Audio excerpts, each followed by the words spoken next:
Muy buenas tardes para todos. Reciban un fraternal saludo de bienvenida nuevamente a este espacio que se ha consolidado como un encuentro de saberes y que da inicio al ciclo de conferencias denominado Cátedra Internacional de Paz, el ciclo 2022. Asistimos hoy a una guerra global por los recursos naturales, eso es innegable. Según las proyecciones y planes estratégicos a 2050 trazados por diversas oficinas de la Organización de Naciones Unidas, dan cuenta no solo de la lucha por los recursos minerales para aceptar de cierta manera un modelo de desarrollo basado en esa errónea idea del crecimiento constante, sino que además también se trata de la lucha por el agua y la captura de regiones con tierras aptas y de las que aún tienen tierras disponibles precisamente para el cultivo de alimentos. La ONU en sus proyecciones muestra que, por ejemplo, para el año 2050 contaremos con una población mundial aproximadamente mayor a los 9.100 millones de seres humanos. De esta cantidad de personas, más o menos el 70% estarán concentrados en ciudades y megaciudades. Y para contar con un sistema de producción capitalista de consumo, se requerirá de una u otra manera de la sobreexplotación de los territorios que en ese momento haya disponibles y que hoy hay disponibles.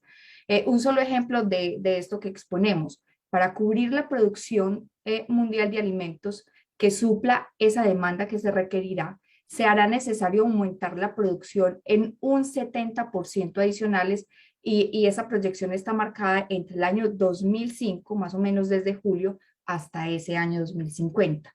Ahora bien, cabe la pregunta: ¿existen tierras aptas para cubrir esas proyecciones en términos de agua, de minerales, de maderas, de oxígeno, de alimentos?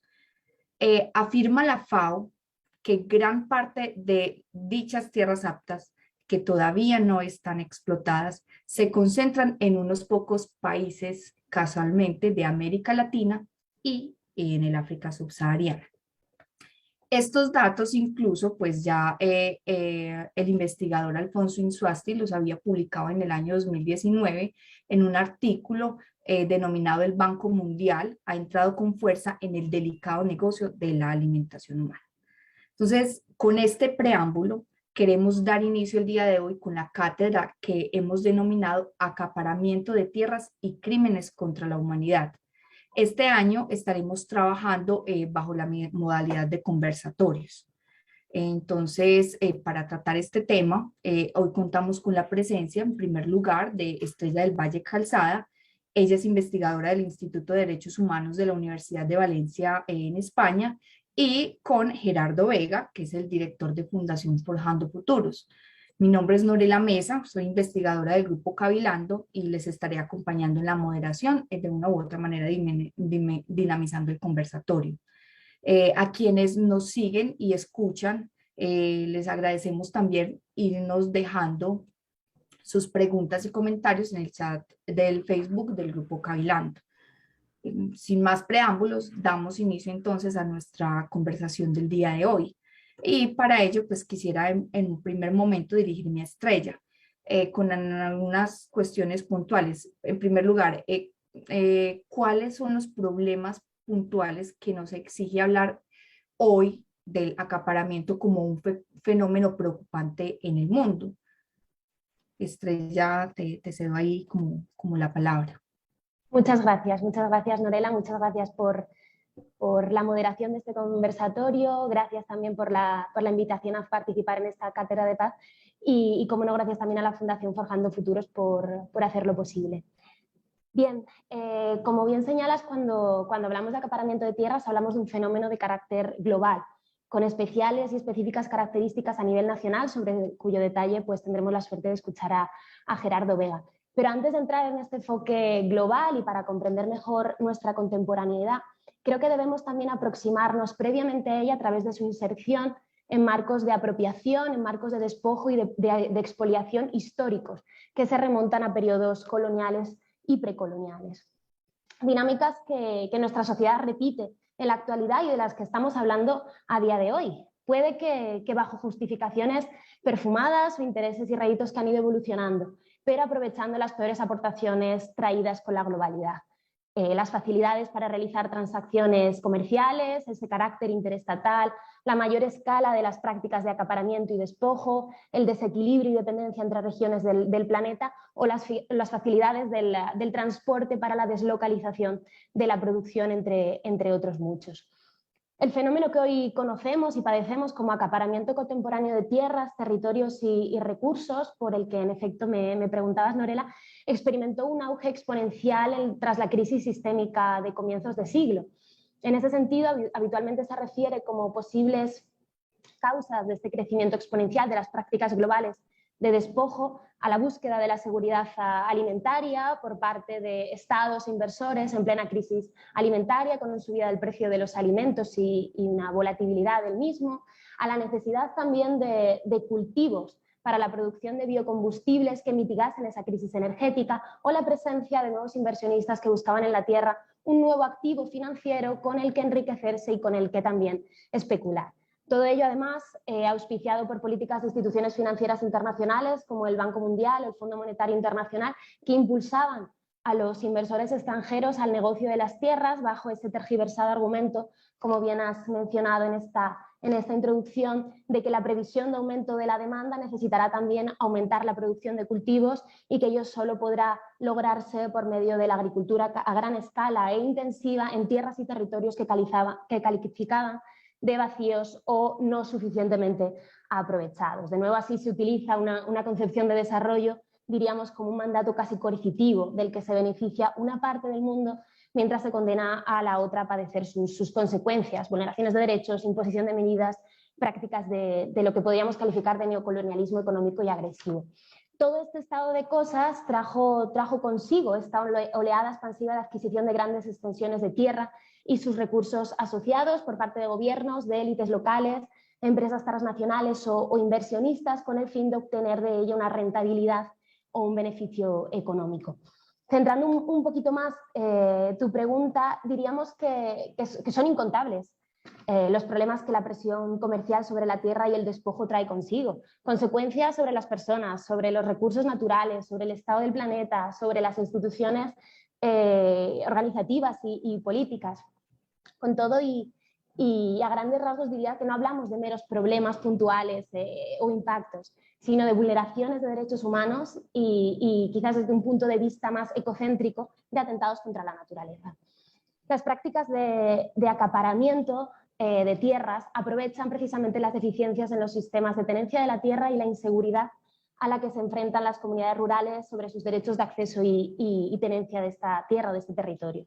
Partiendo de ello, los acaparadores logran el control sobre estas extensiones de tierra, careciendo de procesos de consentimiento libre, previo e informado, en los que las comunidades rurales, entre las que incluimos tanto las indígenas como las campesinas, puedan ser preguntadas sobre el destino de esas tierras tradicionales o privativas y que dicha respuesta sea vinculante para decidir el destino o la aceptación o no de la presencia de estos inversionistas. Sumado a ello, además, cuando hablamos de despojo, de desplazamientos forzados, contrarios a la voluntad de estas comunidades que habitan legítimamente en estas tierras, hablamos de vulneración del derecho a la alimentación, en tanto se verán privadas de su forma de acceso al cultivo, del derecho al agua, del derecho al trabajo, de vulneración de derechos culturales para determinados colectivos, incluso de conductas discriminatorias, en relación con prácticas que pudieran afectar a esa especial situación de vulnerabilidad de las mujeres rurales o, por supuesto, y como consecuencia de la resistencia frente a estas dinámicas de violencia y represión frente al liderazgo y frente a los defensores de derechos humanos y de derechos ambientales. Y todo ello también, por no hablar de las consecuencias que la presencia inversionista también va a acarrear para las tierras, territorios, en términos de contaminación o deforestación. En tanto cambian los usos tradicionales de la tierra, en la mayoría de los casos no se realizan evaluaciones de impacto exhaustivas y reales y tampoco se adoptan medidas de prevención de los daños o de mitigación de los mismos. Con todo, y cerraría mi respuesta con esto, Norela, creo que hablamos de dinámicas heredadas, pero que mantienen una escala, un ritmo de crecimiento y una agresividad aumentadas por la globalización, por el fenómeno del capital, lo que convierte esto en una de las más graves amenazas contra los derechos humanos en nuestros días. Muchas gracias, Estrella, por tu respuesta. En la misma línea, yo le preguntaría entonces a Gerardo que pues, esta realidad del acaparamiento y el despojo de tierras en el caso colombiano pues es preocupante. De una u otra manera acá se ha gestado todo un modelo de un reordenamiento criminal de los territorios y pues aún pervive ese fenómeno del despojo a pesar de las múltiples estrategias que se han llevado a cabo para evitarlo. ¿Cuál es entonces la dimensión en Colombia de esa problemática, del acaparamiento de tierras y en general también de la vulneración de derechos humanos a la que de una u otra manera eso acoge, pues, o está ligado a eso? Bueno, buenas noches a todos. Gracias a la universidad, gracias a Estrella como investigadora de la Universidad de Valencia, a Norela, muchas gracias a todos. Sí, frente a tu pregunta en el sentido de que si hay un reordenamiento criminal en el territorio colombiano, ha sido claramente diseñado, está ubicado los temas de despojo en Colombia. Podríamos decir que hay unos 11 regiones que tienen un mayor despojo que el resto del país, donde se ha concentrado Montes de María, Magdalena y Cesar, Catatumbo, una parte de Antioquia, sur de Córdoba y Bajo Cauca, el Urabá, sur del Meta, Tolima, Valle del Cauca, Nariño, Putumayo, es donde ha estado concentrado el mayor despojo en todo el país. Allí coincide plenamente con los mapas de pobreza y de violencia el despojo de tierras y la concentración de tierras. Pues desplazamiento, abandono forzado y concentración de tierras son los fenómenos que se presentan en esos territorios que he enumerado en Colombia, que suman alrededor de 6.500.000 hectáreas. Esto es una extensión tan grande como el solo departamento de Antioquia o cualquier país centroamericano. Es lo que es como si sacáramos Antioquia del mapa de Colombia para decir todo ese territorio, todas esas hectáreas fueron despojadas. Estos son datos calculados por el propio gobierno de antes de la expedición de la ley 1448 del año 2011, donde hizo los cálculos a través de un COMPES, la política pública de inversión social, y allí se calculaba antes de la expedición de esta ley que es el territorio despojado y que esas zonas eran donde se había cometido mayor despojo. Despojo porque sacaron a la gente mediante hechos de violencia o porque la gente tuvo que abandonarlo de manera forzada, pues por las circunstancias de violencia generalizada. Y para complementar lo que decías, Norela, realmente el despojo aún se mantiene en Colombia, sigue presentándose despojo, no es que haya parado la situación de pérdida de tierra por los campesinos. Claro que un periodo entre el año 2000 hacia el 2008 es donde se presenta el fenómeno con mayor intensidad de despojo de tierras. Y podríamos decir además que lo poco que había hecho el Estado en temas de entrega de tierras, de parcelas, tierras baldías que eran de la nación o de titulación y formalización, hubo una contrarreforma por actores armados que son grupos paramilitares de extrema derecha, paramilitares o autodefensas, que han sido patrocinados y fomentados, aliados de élites regionales y de políticos en varias regiones del país, que bajo su auspicio, pues a través de las armas, lograron, a través de las armas, el asesinato, la masacre y la violencia, lograron que muchos campesinos, se calcula 360.000 casos de despojo a esa época, año 2011, 360.000 casos que sumaban 6.500.000 hectáreas. Son los propios datos del Estado colombiano sobre este fenómeno. Entonces sí ha habido una nueva distribución territorial desde el punto de vista criminal y desde el punto de vista del despojo. Muchas gracias, Gerardo. Eso que planteas ahí al final me da pie para hablar de una investigación que hemos venido llevando en Cavilando ya hace más o menos 2 años y que hemos denominado criminalidad empresa-estado. Y una de las manifestaciones de esa triada, criminalidad, empresa, Estado, es precisamente el despojo de tierras como el modus operandi que le permite a muchos grandes grupos empresariales hacerse a territorio estratégico para sus negocios, sus inversiones, y cuando no pueden hacerlo bajo el auspicio del Estado, pues se alían también con actores al margen de la ley de carácter ilegal como los paramilitares. Entonces, de una u otra manera, eso da eh, una, una visión particular también de cómo se presenta el fenómeno en Colombia. Un fenómeno que está atravesado obviamente por el Estado, que es un actor ahí interviniente, hace de juez y de parte, y al mismo tiempo actores ilegales, aliados de las mismas instituciones del Estado y grupos empresariales que se valen de la misma institucionalidad, pero también se valen o se apoyan en esos grupos que pueden ejercer presión y control en esos territorios específicamente. Entonces, realmente es una problemática bastante álgida. De hecho, me da pie para preguntarle entonces a Estrella, ¿cuáles considera ella de todo lo que ha investigado cómo analiza el fenómeno en general a nivel mundial? ¿Cuáles son los actores que existen tras ese acaparamiento global de tierras? Y de una u otra manera también exponernos cuál cree que ha sido el papel de los estados. Gracias, Norela. Pues como vamos, perfectamente venís señalando, es una pregunta cuanto menos diría espinosa, ¿no? Dentro del fenómeno de lo global, entre las varias razones que van provocando que este fenómeno, que estas dinámicas de acaparamiento sean tan sumamente complejas, encontramos precisamente como una de las razones la multiplicidad de actores que pueden verse involucrados en su práctica, ya tanto de forma directa como mediante conductas de connivencia o complicidad. Si ya es complejo en el marco nacional, como estabais señalando, imaginémonos cómo de complejo será si analizamos el fenómeno desde un punto de vista global. Algunos, con todo y un poco más a grandes rasgos, algunos de los principales actores acaparadores de esta etapa contemporánea, por todos conocidos, pues podríamos hablar de la figura del Estado, tanto actuando de forma directa como por medio de empresas públicas. Hablaríamos también de entidades privadas, como empresas transnacionales, inversores, fondos de inversión, fondos de pensiones.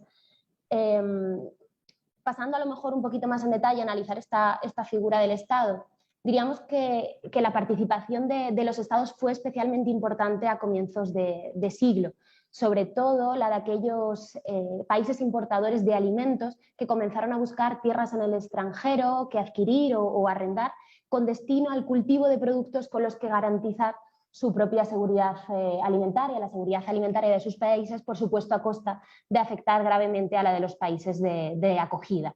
Tal es el caso, por ejemplo, de países como China, Corea del Sur, Arabia Saudí o entre otros muchos Emiratos Árabes. China sería, diríamos, un caso especialmente paradigmático de actor acaparador. Es uno de estos nuevos actores que ha adquirido un rol preponderante en las prácticas masivas de acaparar tierras fértiles y productivas. De hecho, según la plataforma de datos global llamada Land Matrix, en el año 2020 China estaba posicionada como el mayor inversor de tierras en el mundo, abarcando una extensión de adquisiciones de casi 20 millones de hectáreas. Se constata así que China controla en la actualidad millones de hectáreas de tierra fuera de sus fronteras, gran parte, como también indicáis, en la geografía del continente africano, donde va tejiendo esa conocida como telaraña china.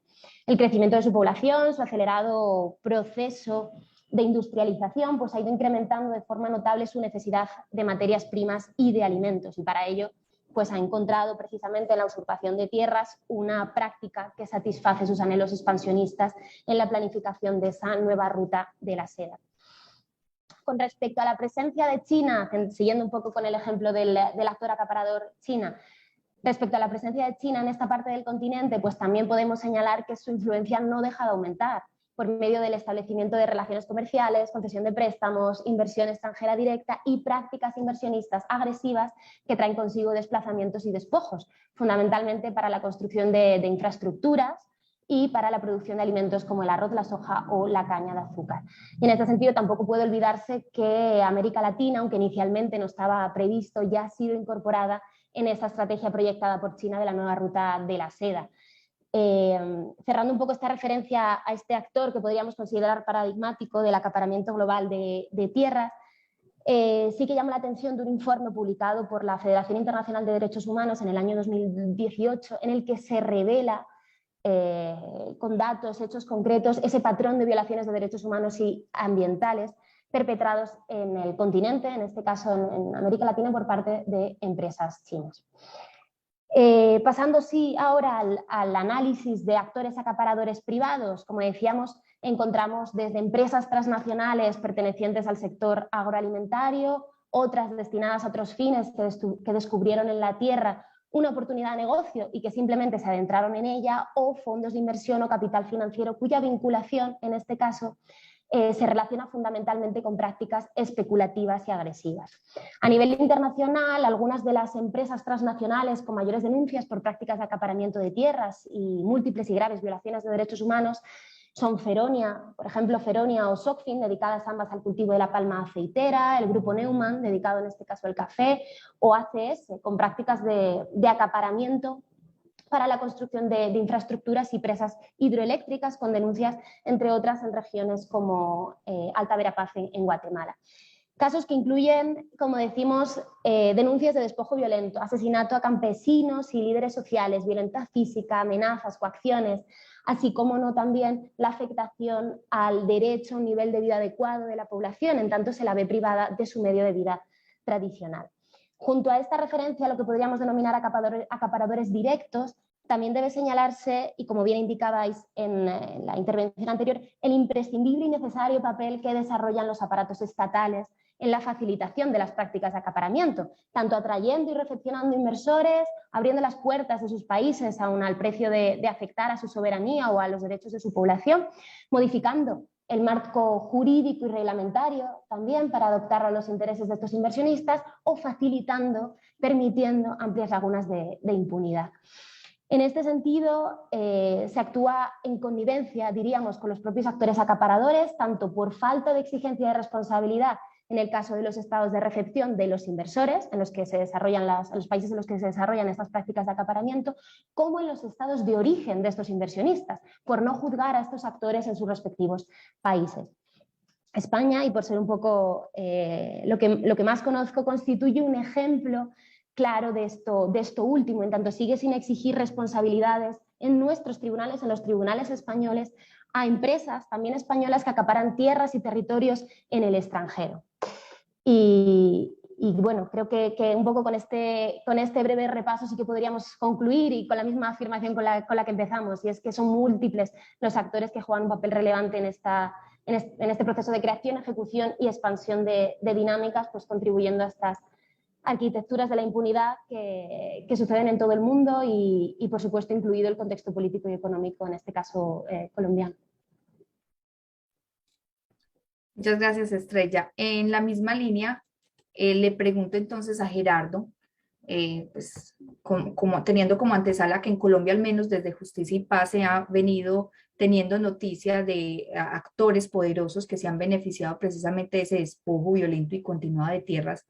¿Y cuáles entonces creen o cuáles se han visibilizado que son los actores que tienen responsabilidad sobre estas prácticas? Y obviamente, ¿cuál es la responsabilidad que le cabe al gobierno o al Estado por este fenómeno que particularmente en Colombia ha sido pronunciado y sostenido en el tiempo? Bueno, al gobierno le cabe toda la responsabilidad históricamente. Colombia nunca hizo reforma agraria.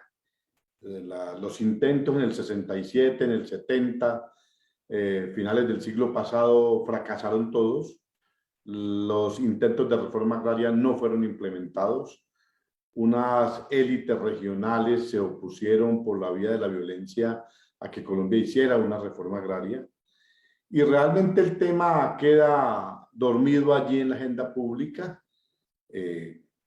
Esto inicia nuevamente alguna actividad sobre el tema agrario y preguntas de la sociedad que entra por la puerta de atrás con Justicia y Paz en el año 1995, la ley 975, y se crea allí un mecanismo de hacer una restitución de tierras a los que la perdieron, después de un debate muy arduo en el Congreso. ¿Por qué el gobierno tiene responsabilidad? Pues tiene responsabilidad porque es que los gobiernos, Colombia es un país muy centralizado y se sostiene, el poder central se sostiene en las élites regionales. Élites regionales que están siempre vinculadas a temas mafiosos, a temas de la concentración de la tierra, al atraso agrícola. El 65% del sector rural en Colombia no está formalizado. O sea, entre comillas, el Estado no sabe de quién es esa propiedad, no está legalizado, no aparece en las oficinas de registro de instrumentos públicos quiénes son los propietarios y pues de esa manera no pagan impuestos tampoco. Como no pagan impuestos, pues entonces le sirve ese desorden institucional, le sirve a alguien, le sirve a esas élites regionales que mantienen en un atraso al país, que no dejan que la tierra se utilice de manera productiva y mantienen grandes extensiones de tierra.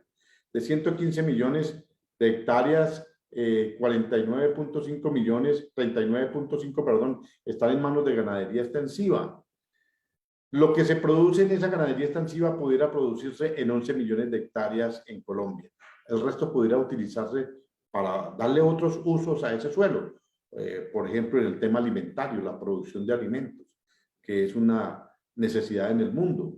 Pero bien, esa es una responsabilidad de todos estos gobiernos que no han querido, en el actual específicamente, también la responsabilidad, porque se sostiene sobre esas mismas élites regionales. Los ñeñe, todos estos escándalos que han habido de personas vinculadas al narcotráfico y a la ganadería, ¿cierto? En Colombia, pues así lo dicen. Y todos salen de abrazo en las campañas con el actual presidente Iván Duque. Uno dice, allí hay una responsabilidad estatal enorme.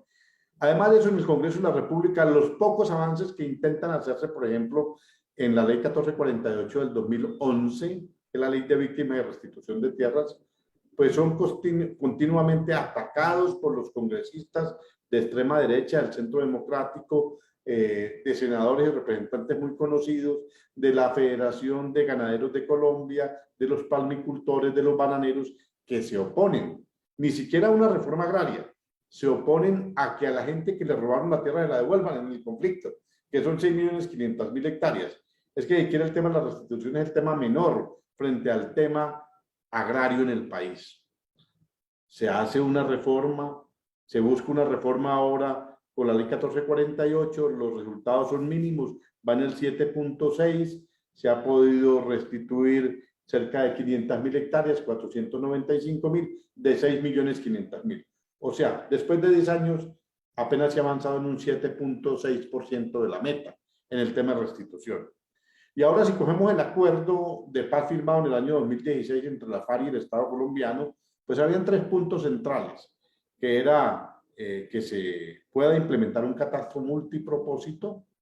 Multipropósito es pues, saber de quién es la tierra y qué produce esa tierra, en qué se puede utilizar ese suelo, y no se ha podido implementar el catastro multipropósito. A alguien le sirve esa anarquía en el tema agrario, ¿cierto?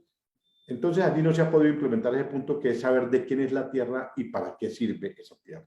No tenemos datos serios, estadísticos del sector rural por esa situación. Cualquier país medianamente capitalismo desarrollado sabe de quién es la tierra y para qué sirve esa tierra. Aquí en Colombia eso no ha sido factible. El acuerdo de paz también establece que había que entregarle 3 millones de hectáreas a personas, campesinos, que no tuvieran tierra o tierra insuficiente para un proyecto productivo. Pues no se ha implementado tampoco. Y 7 millones de hectáreas de formalización.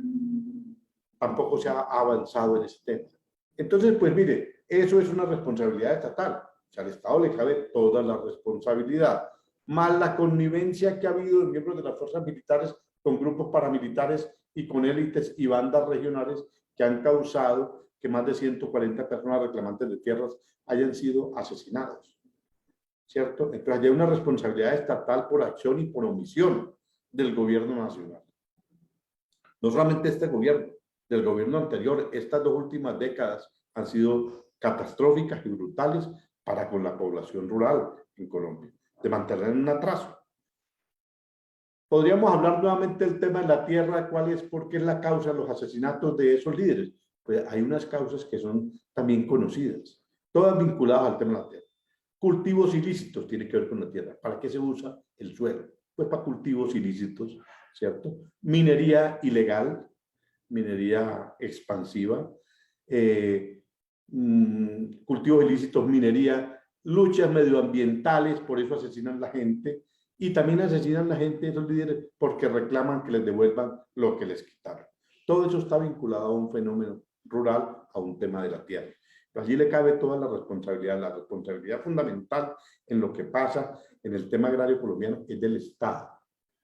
Sumado a ello, la existencia de grupos paramilitares, pues que hacen un trabajo de asesinato, de masacres, de despojo de tierras. Y allí hay unas empresas que se han aprovechado de las circunstancias. 3 sectores de empresas extractivistas. En Colombia hay 92 condenas contra empresas por el despojo de tierras. 92.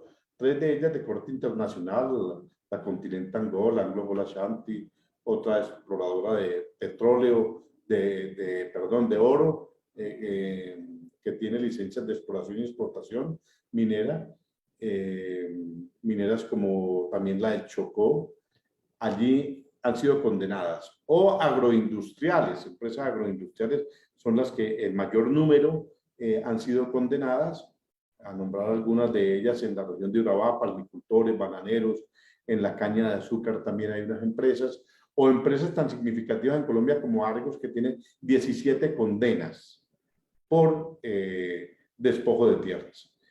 Ese es un sector, pero también los bancos. Son más de 350 hipotecas en los cuales los jueces y magistrados de restitución de tierras no les han reconocido como opositores en los procesos y han anulado las hipotecas que tenían sobre tierras que ellos habían recibido en garantía para hacerle créditos a gente que despojaba tierras, ¿cierto? O remates de campesinos que habían sido desplazados y los bancos remataban esas tierras. Esos negocios han sido anulados por los jueces y se le ha restituido la tierra a las víctimas originales. Entonces podríamos decir una responsabilidad estatal, hay una responsabilidad en todo el Estado a mayor nivel, desde el punto de vista del Ejecutivo, pero también en el Congreso de la República, que permanentemente vive acosando este tipo de leyes contra las víctimas para que no les restituyan las tierras. Es conocido, ha habido 3 intentos para hacer una contrarreforma, pues en el Ejecutivo, en el Legislativo, se presenta esa oposición y por la vía institucional del debate, el Congreso, los trámites institucionales oficiales y el debate como público, pero por la vía de la ilegalidad, el asesinato, la masacre, la amenaza, a través de grupos paramilitares y bandas en las regiones que atacan a las personas que luchan por la tierra en temas ambientales, en temas de buscar la adjudicación por parte del Estado o para ser restituido. Entonces, esos 3 sectores empresariales, agroindustriales, extractivistas y bancos han sido condenados. Las condenas son públicas ya, son 92 empresas condenadas en lo que va de las sentencias dictadas por los jueces en Colombia y entonces pues a ellos es a quienes cabe principalmente la responsabilidad del tema de concentración y despojo en el país.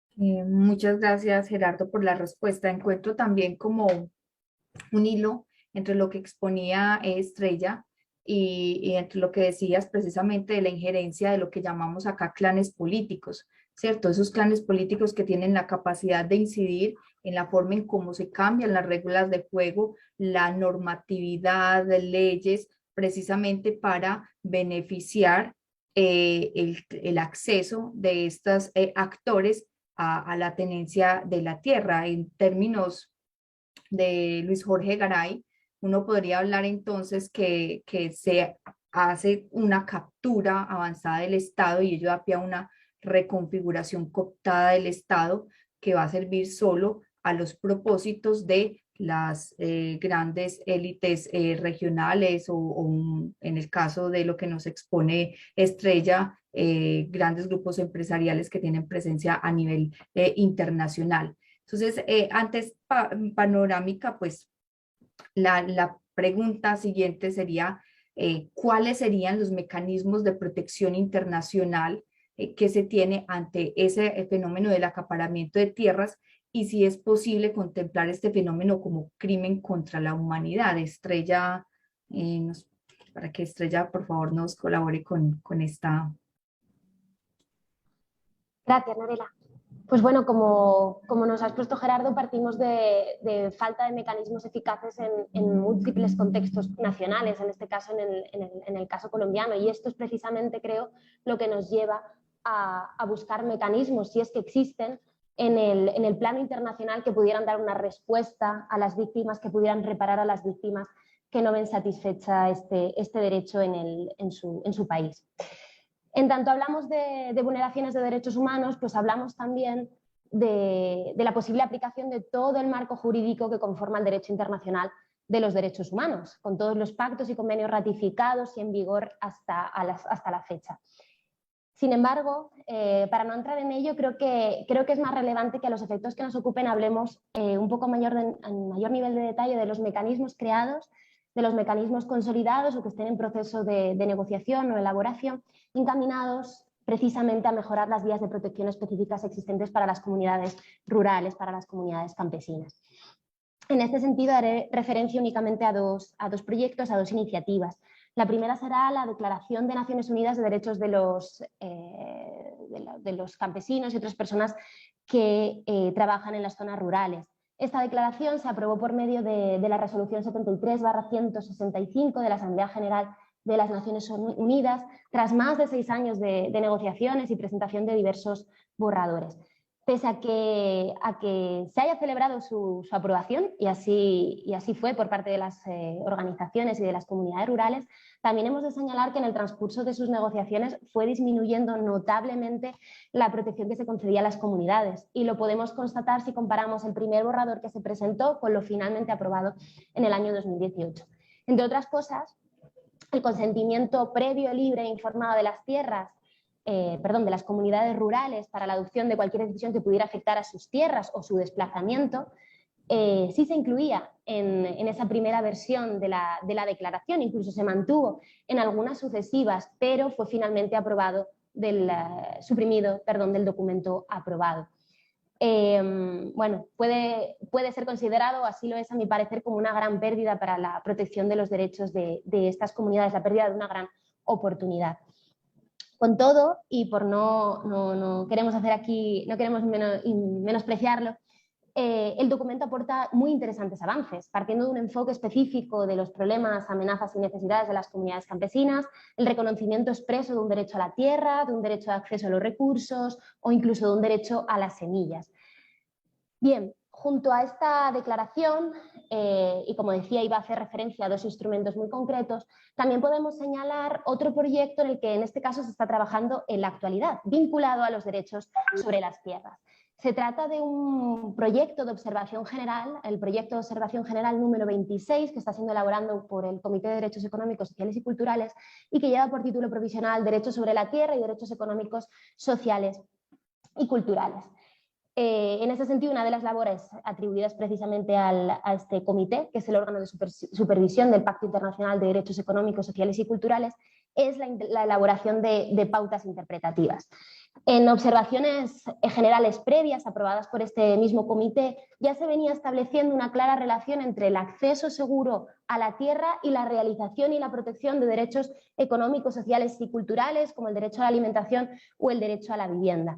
Sin embargo, a la vista de las amenazas y de esta grave presencia inversionista en las zonas rurales, el comité aceptó la recomendación de tratar de elaborar una observación general que abordara única y exclusivamente esta conexión. Tras un primer borrador y bueno, tras la apertura también de un proceso de contribuciones, a la fecha este documento se encuentra en fase de revisión. En este sentido, quizás podríamos considerar que el Comité de Derechos Económicos, Sociales y Culturales está siguiendo la estela ya marcada años atrás para el reconocimiento del derecho al agua. el derecho al agua no estaba contemplado y sigue sin estar contemplado en el Pacto Internacional de Derechos Económicos, Sociales y Culturales, pero su esencialidad y los obstáculos a su acceso en las últimas décadas generaron que el comité decidiera elaborar en el año 2002 una observación general en la que afirmaba este reconocimiento del derecho humano al agua como una posible variante del derecho a nivel adecuado del artículo 11 del pacto. Expresaba con rotundidad que se trataba de un derecho humano al agua. Años más tarde también el Consejo de Derechos Humanos y después ya en el año 2010 la Asamblea General de las Naciones Unidas asumieron estas mismas afirmaciones y reconocieron también la existencia de este derecho. Aunque pudiera parecer el camino que podría seguirse precisamente con la formulación de esta observación general dedicada al derecho sobre la tierra, lo cierto es que en este caso el comité ha sido mucho más temeroso, mucho más timorato. En el borrador presentado no hace mención alguna al derecho humano a la tierra y lo único que recoge y que al mismo tiempo se convierte en esa principal crítica realizada por las organizaciones frente a este borrador es la conexión intrínseca que existe entre la tierra y otros derechos económicos, sociales y culturales. Digamos que únicamente se limita a justificar esta conexión. Veremos a ver qué nos depara este proyecto final, pero de verdad creo que de no seguirse el ejemplo ya marcado por el reconocimiento del derecho al agua, de nuevo se estaría perdiendo, a mi parecer, una oportunidad de oro para reforzar y consolidar la protección de las comunidades rurales. Bien, junto a este muy breve análisis, muy sintético análisis de los mecanismos de protección que existen o que se están trabajando a la fecha en el plano más internacional, también debemos de detenernos, y por ello un poco me preguntabas también en la formulación, sobre las posibles vías de exigencia de responsabilidad que nos puede proporcionar el plano internacional, vistas las carencias que en muchos casos pues, encontramos en los planos puramente nacionales. Entre las opciones que encontramos en este plano internacional, podríamos dirigirnos en primer lugar a los comités de supervisión de los pactos internacionales o de los convenios internacionales ratificados. Siguiendo, por ejemplo, el caso del Pacto Internacional de Derechos Civiles y Políticos o del Pacto Internacional de Derechos Económicos, Sociales y Culturales, hablaríamos del Comité de Derechos Humanos y del Comité de Derechos Económicos, Sociales y Culturales. Estos comités admiten la presentación de denuncias por parte de víctimas que hayan sido vulneradas en sus derechos por parte del Estado, el que hubiera ratificado estos mismos pactos.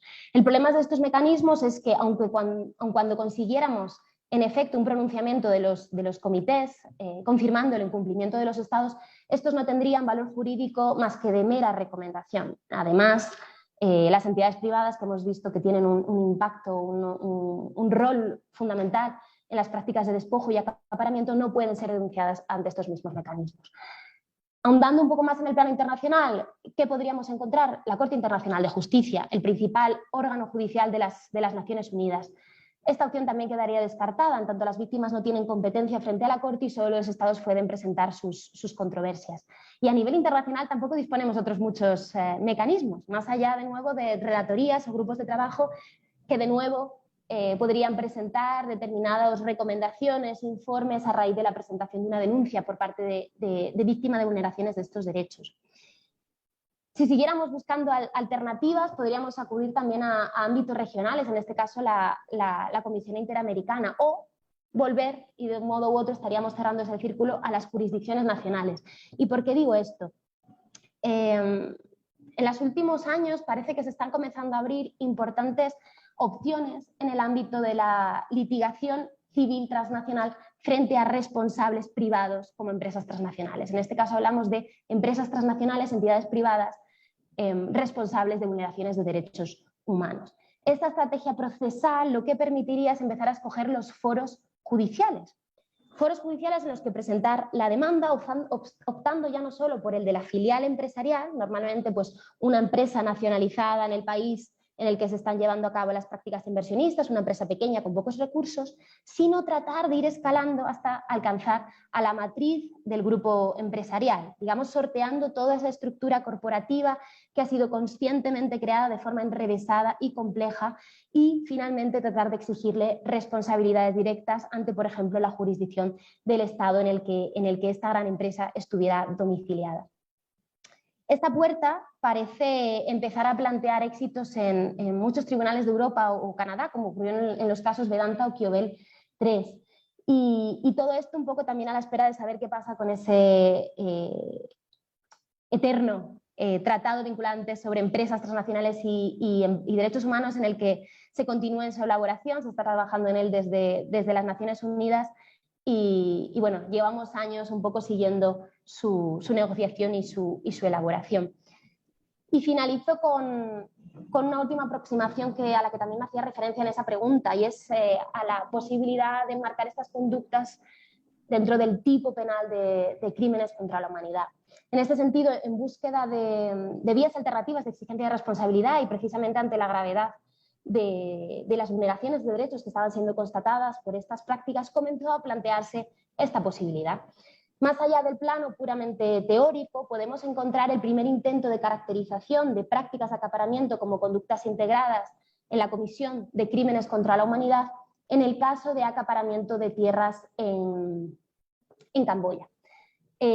Sabemos que el crimen de lesa humanidad, tal y como dispone en este sentido el Estatuto de Roma, exige la implementación de un ataque generalizado, sistemático contra la población civil, y así precisamente se puso de manifiesto en el caso de Camboya. A raíz de la Comisión de Prácticas de Acaparamiento de Tierras en Camboya, durante décadas, un grupo de abogados, en representación de unas 10 víctimas camboyanas, decidieron llevar este caso ante las puertas de la Corte Penal Internacional en octubre del año 2014. Para ello presentaron una comunicación o denuncia ante la Fiscalía de la Corte en la que se detallaban violaciones masivas de derechos humanos cometidas contra la población civil camboyana por altos miembros del gobierno de Camboya, fuerzas de seguridad del Estado y élites identificadas como líderes empresariales relacionadas con el gobierno. Aquí podríamos establecer un claro paralelismo con el caso en el que también estamos analizando en esta sesión. En esta denuncia valga la redundancia, se hacía constar que la principal fuente de enriquecimiento de las élites eran las prácticas de acaparamiento de tierras. Digamos que aprovechaban la inseguridad de la tenencia para confiscar tierras a las comunidades locales más pobres, para después pasar a reasignárselas para su explotación a élites locales o a entidades extranjeras. Como consecuencia de esta confiscación, se trasladaba por la fuerza a miles de personas de sus hogares y en casos de resistencia pues, se aplicaba la más brutal violencia, con casos denunciados de torturas, asesinatos, además de otros tipos de persecución, incluso con acusaciones falsas o detenciones arbitrarias a los disidentes. Pese a la inexistencia de estadísticas oficiales por los obstáculos generados por el propio gobierno de Camboya, las fuentes a las que se recurre y a las que recurrió esta denuncia estiman el desplazamiento forzado de más de 770.000 personas. Todos estos hechos que conforman la denuncia de la máxima gravedad, bien creo que sabemos que no solo están teniendo lugar en Camboya, y esto quizás es el principal aprendizaje que nos permitiría extrapolar esta calificación jurídica a otros contextos territoriales. A la fecha, lo cierto es que todavía la Fiscalía de la Corte Penal Internacional no se ha pronunciado sobre iniciar o no una investigación respecto a estos casos denunciados. No lo hizo su anterior fiscal durante su cargo y tampoco lo ha hecho el nuevo fiscal, Karim Khan, hasta el momento.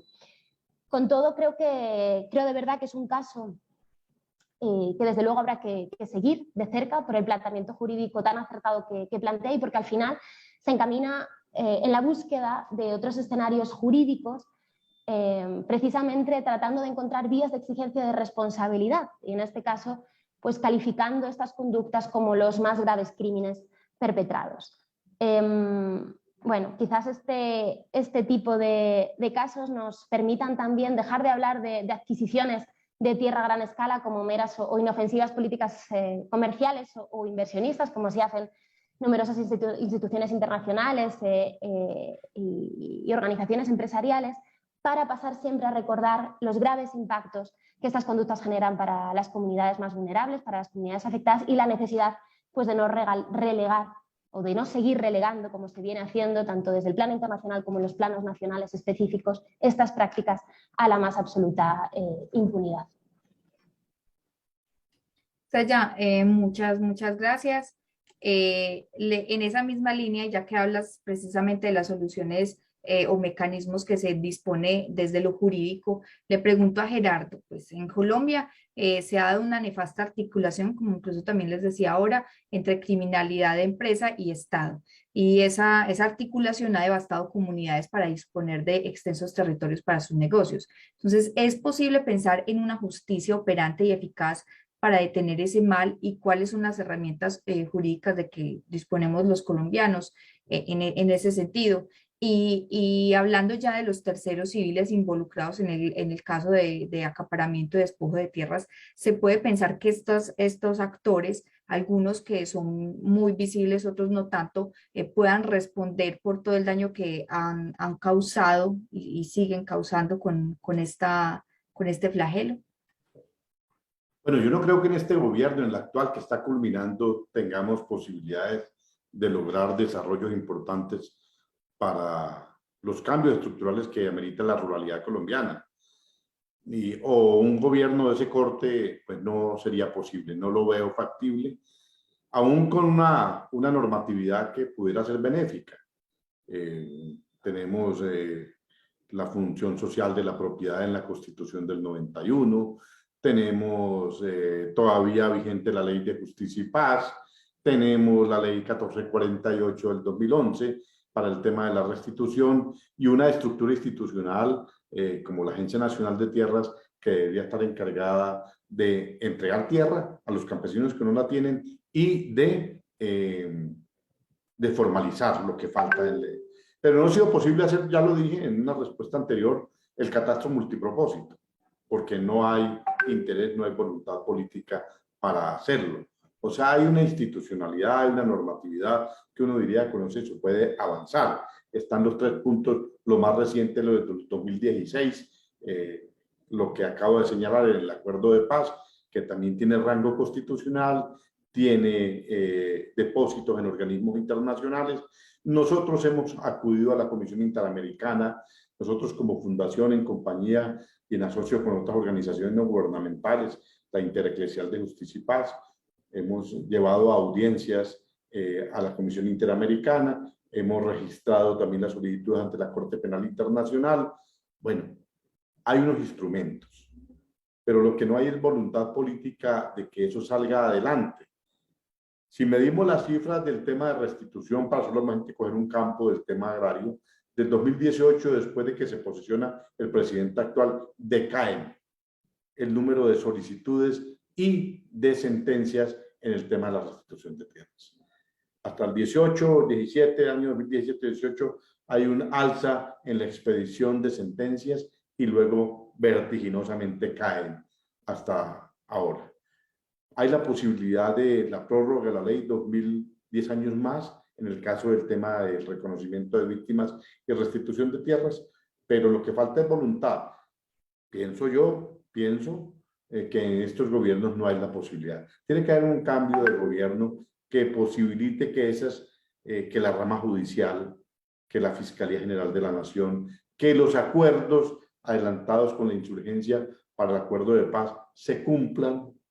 Si no, allí va a ser muy difícil. Vamos a continuar con una serie de normas que facilitan, que dicen, nos dan el derecho, pero en el momento de implementarlo no se puede adelantar. Yo creo que instrumentos hay, lo que falta es voluntad política de los gobernantes, del Congreso de la República, de la Administración de Justicia para sacar esto adelante. Muchas gracias, Gerardo. Comulgando con eso último que mencionas, que falta voluntad política, también uno logra ver una contradicción muchas veces entre esas reivindicaciones que desde las comunidades se piden, como por lo que nos comentaba Estrella, del derecho al agua, y precisamente lo que tienen en mente todos estos grupos, grandes grupos empresariales, élites e incluso todos apalancados en un sistema capitalista, donde el agua, por ejemplo, ya se cotiza en bolsa de valores. Entonces uno cómo hace ahí para comulgar el acceso de ese derecho, ostentar ese derecho versus lo que ya se consideraría un privilegio muy bien monetizado. Entonces, son las contradicciones constantes entre las que nos toca desenvolvernos. Para finalizar, las preguntas, quisiera a ambos preguntarles, Gerardo ya nos respondió, pero en el caso de Estrella, ¿existe voluntad política para avanzar con las herramientas que ustedes nos dicen de carácter internacional, a sabiendas que el daño es más veloz que la misma protección de las comunidades? En el caso de Gerardo ya pues creo que nos quedó claro que uno de los puntos neurálgicos es precisamente esa falta de voluntad política, y en el caso de Estrella no sé qué apreciación tenga en el plano internacional sobre esta. Pues lo cierto es que me encantaría afirmar que sí, que a falta de voluntad política en los contextos nacionales, sí que tenemos voluntad política en el plano internacional. Me encantaría poder afirmar pues, que el hecho de que cada vez desde más ámbitos internacionales, regionales o nacionales se empiece a hablar de asuntos como la mejora de la gobernanza de la tierra, el análisis de los peligros de las prácticas agrícolas inversionistas o directamente del acaparamiento o despojo como práctica vulneradora de derechos, constituye un gran avance y que en este sentido pues, lo que se ha hecho hasta ahora, estas iniciativas de las que hemos podido analizar en este espacio, pues son suficientes para mitigar y erradicar todas las amenazas que también han sido diagnosticadas. Pero mucho me temo en este caso que tampoco es la perspectiva. Carecemos de voluntad política en los planos nacionales y como un traslado, carecemos también de voluntad política en el plano internacional. Se comienzan a analizar estas temáticas, creo, porque la realidad es ya desbordante, porque son dinámicas de apropiación voraces y en este sentido pues la impunidad no podría más que calificarse que de pasmosa. Y también porque creo que cada vez más los colectivos de resistencia, la reivindicación de la sociedad civil y de las comunidades afectadas se oye más, su voz ya no puede ser acallada, se escucha y los poderes políticos pues ya de todos los niveles no pueden más que no pueden seguir mostrándose indiferentes. ¿Qué creo que hacen entonces en consecuencia? Pues comenzar a ofrecer algunas iniciativas, algunas respuestas, pero como así me formulabas en la pregunta, Norela, estas herramientas que proponen avanzan mucho más despacio que los daños que las prácticas inversionistas pues, generan. Las iniciativas que hemos analizado y como hemos indicado en el desarrollo, nacen ya debilitadas. Pese a los grandes avances que sí que supuso esa declaración de los campesinos, acogiendo mucho de los reclamos de las comunidades rurales, se aprobaron con carácter no vinculante, como una declaración, como una resolución de la Asamblea General de las Naciones Unidas. ¿Esto a qué nos obliga? Pues a esperar a que con el paso del tiempo y con la práctica de los estados pues pudiera convertirse de aquí quizás a una década en derecho vinculante por medio de la costumbre internacional. Otro quizás de los contextos en los que se detecta esta falta de voluntad política es la ineficiente legislación nacional de los estados sobre la cuestión, y aquí vuelvo a ese plano nacional. Es cierto que a nivel internacional es muy complicado llegar a determinados consensos para aprobar instrumentos jurídicos internacionales que generen verdaderas obligaciones jurídicas. Sin embargo, se me ocurre qué obstáculos, en su caso, podría haber en este momento para que estados como el de Colombia o estados como el de España pudieran incorporar, por ejemplo, a su legislación interna el contenido de la Declaración de los Campesinos, convirtiéndolo de esta manera sí en derecho vinculante y no una mera resolución de la Asamblea General. Creo que ninguno. Creo que solo falta, de nuevo, y una vez más, voluntad política. Y esto se pone claramente de manifiesto cuando ambos estados, los dos, con una problemática en relación con las comunidades rurales y campesinos, aunque obviamente muy diferentes, se abstuvieron en la votación de esta declaración. Sé que no ha sido una respuesta muy esperanzadora en este sentido, pero de verdad pienso que carecemos de voluntad política en el plano nacional, en el plano internacional, y es precisamente eso lo que permite que estas dinámicas se sigan reproduciendo, se sigan expandiendo y cada vez con mayor ferocidad y en lagunas de impunidad. Listo, Estrella, no sé si Gerardo quiere agregar algo más o pasamos ya a la parte final, o sea, un mensaje que ustedes dos quieran dejarle a las organizaciones sociales, populares, a las organizaciones de carácter, comunidades étnicas, también a la academia y a la comunidad internacional con respecto al tema que hoy nos convocó. No, por mi parte, no hay inconveniente. Pasamos a la parte final, si te parece bien. Listo, entonces si quieres, Gerardo, qué pena, Sí, terminas con parece que el no fue mensaje final a las esperanzador comunidades. el panorama, ¿cierto? Pero desde luego hay que seguir. Aquí ha habido experiencias también positivas desde el punto de vista local en los temas de restitución de tierras, en la adjudicación, desde el punto de vista de la organización de la gente. En los sitios más difíciles la gente se conserva organizada. Va a poner Plano de Oriente, el Plano de Urabá, en Montes de María, donde a pesar de las dificultades la gente conserva su grado de organización y sus reivindicaciones. Me parece importante que eso hay que bajarlo del orden nacional al orden territorial.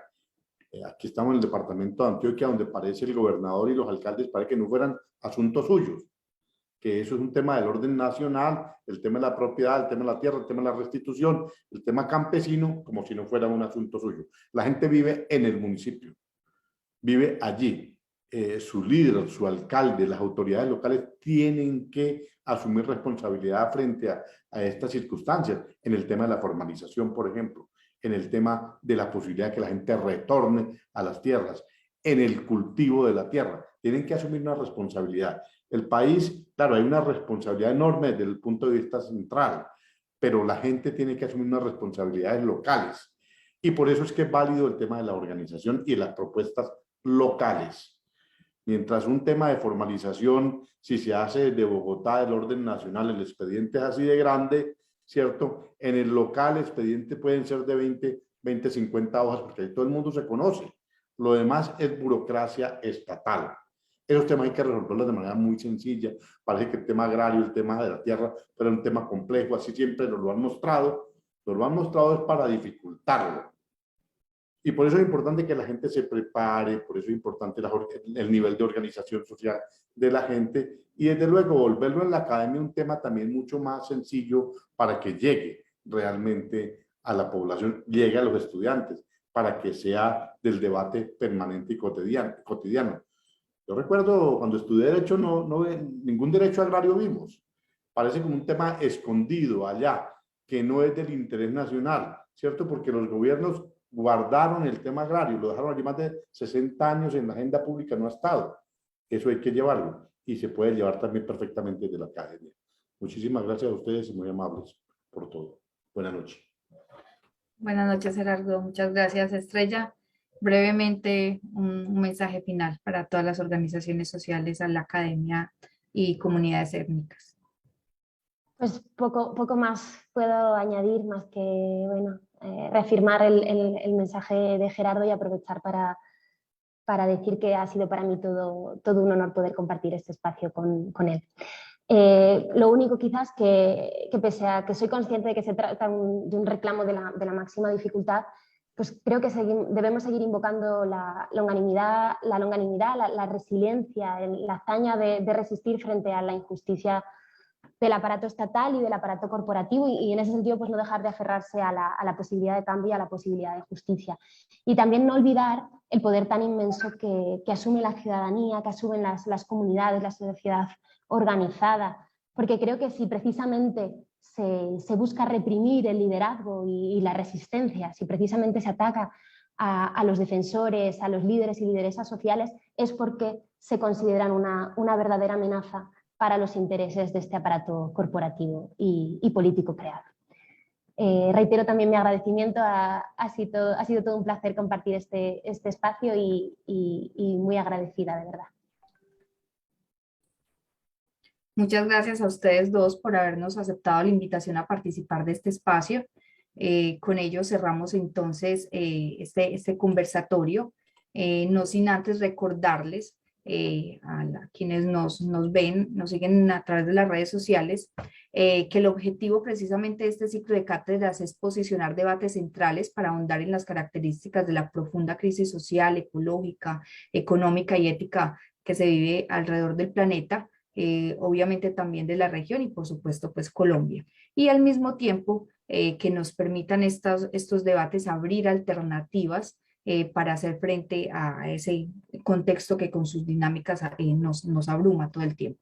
y adicionalmente pues tener insumos base para pensar en lo que podríamos llamar una paz transformadora y participativa, sobre todo en el caso de los territorios. Les recordamos que esta iniciativa se hace realidad gracias a la articulación de voluntades de las siguientes instituciones y grupos que unen fuerza de manera solidaria y colaborativa. Ellos son la Red Interuniversitaria por la Paz, Red Paz, el Grupo de Investigación y Editorial Cavilando, la Universidad de San Buenaventura, sede Medellín, la Universidad Autónoma Latinoamericana, la Fundación Forjando Futuros, Veteranos por Colombia y también el Fondo de Empleados de la Universidad de San Buenaventura, sede Medellín, más conocido como FEDUSAP. Aprovechamos además también para invitarles a nuestra próxima cátedra que se realizará el siguiente jueves 10 de marzo a las 6 de la tarde, y el tema que se estará abordando es la necesaria reforma a la policía en Colombia, retos y perspectivas. Esta cátedra se llevará a cabo por este mismo medio y también aprovechamos para presentar excusas, pues hemos venido teniendo algunas inconvenientes con las programaciones anteriores, inconvenientes de carácter técnico con la emisión de los programas, pero pues ya estamos como solucionando. Nuevamente reitero la gratitud y nos vemos en nuestra próxima cátedra.